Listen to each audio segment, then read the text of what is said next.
generální ředitelkou Microsoftu pro Českou republiku. V tuto chvíli Biljana je dlouhou dobu v IT a pracovala vlastně v České republice i ve firmě IBM. Ale to, co je důležité, že vlastně je v Microsoftu teďka několik let a hned po prvním roce pobytu v Microsoftu vyhrála, tomu se říká Chairman Award, to znamená cena předsedy správní rady od Billa Gatese, zlaté hodinky. Tak Biljana dokonce má na ruce tady a já se jenom zeptám, protože Biljana bude hovořit anglicky, jestli to mám překládat, já to samozřejmě mohu překládat, bude to trvat o trošku díl v tom případě, tak já nevím. Zvedněte když tak ruku, kdo si myslíte, že to nutný překládat. Dobře, tak budeme překládat. Teď sice jenom jeden člověk, ale nebudeme to překládat. Tak dobře, no já nevím. Dobře, tak paní profesorka říká, že české ženy mají mít anglicky, já jenom cituji. Tak Biljana, floor is yours and I will not translate. So, yeah, absolutely, yeah, sure.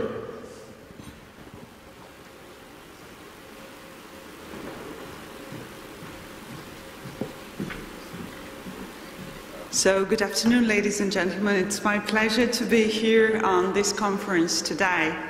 And I understand that the conference is dedicated to the topic of the gender gap. And I wanted to share with you a few of my personal researches and thoughts today. Organization with the name European Women Professional Network has done a research and stated that there is a proof that the companies who have the mixed boards, the boards where both men and women are represented, are having better success. They have better business results, 15 to 35% compared to the boards that have only men or only women in there.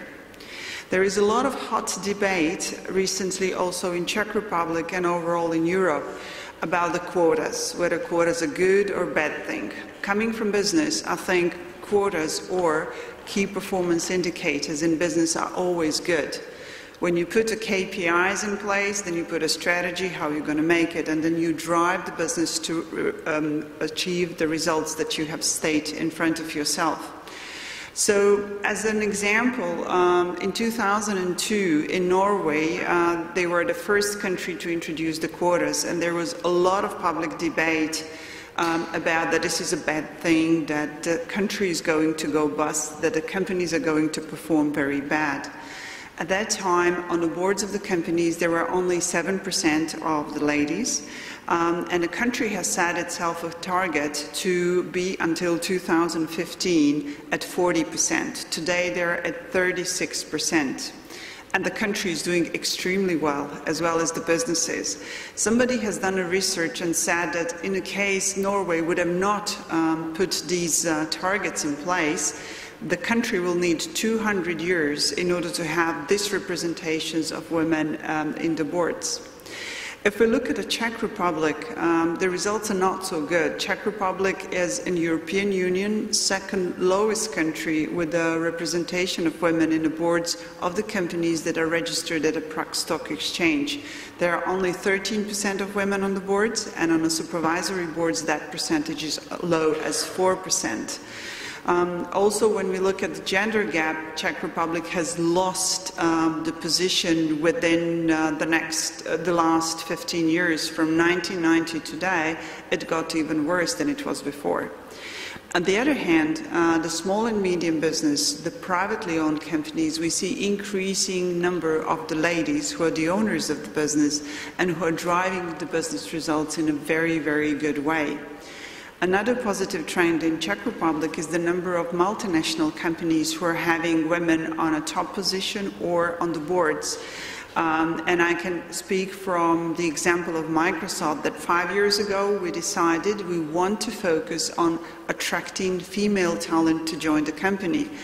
And it's not because we thought it's just a great idea. If you look at how the talent is spread, it's spread the same way like population, 50% men and 50% women. If we will neglect the female talent, we will neglect the 15% of the market. Also, our customers are very diverse, and we have more and more female customers, and we needed to have a female employees in order to understand these customers better and serve them better. So 5 years ago, we had 10% of the female population in our company in Czech Republic. Today, we have 30% of females 5 years later in the industry that is male-dominated still. In the leadership team of Microsoft Czech Republic, we have now 50% are women because they were the best candidates for the jobs. We have also introduced several initiatives like Opening Windows, where we put a platform to discuss topics about diversity and what it takes for women to accelerate in their career. We established also internal system how to monitor, mentor, and coach the female talents in order to help them progress their career in the company, as well as that they would stay in the company. And last initiative, which is very important for us, is how to inspire young ladies who are deciding about what to study IT. And why we believe IT is a great career for women.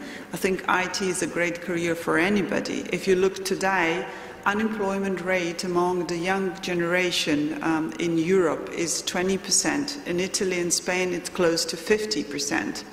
At the same time, IT industry is lacking people, lacking the talents. Currently, there are 800,000 jobs in Europe in IT industry where there are not sufficient qualified candidates for that. So if you have children, please advise them to study IT, because this is where they will for sure have a job after they finish the university.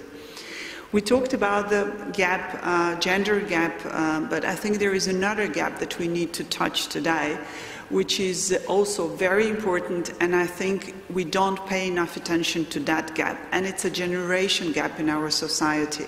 We are living in a digital age, and we have two different groups of people in this digital age. We have digital natives, which are children who has grown up with technology and using it very naturally every day.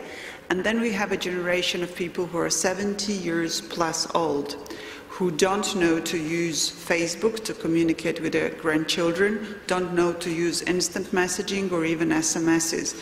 Not to speak that many of generation 70 years plus are digital illiterates, which means they don't know how to surf on the internet, to look for information, to do online banking, or even to make video conferencing with their doctor instead of going and visit the doctor every day.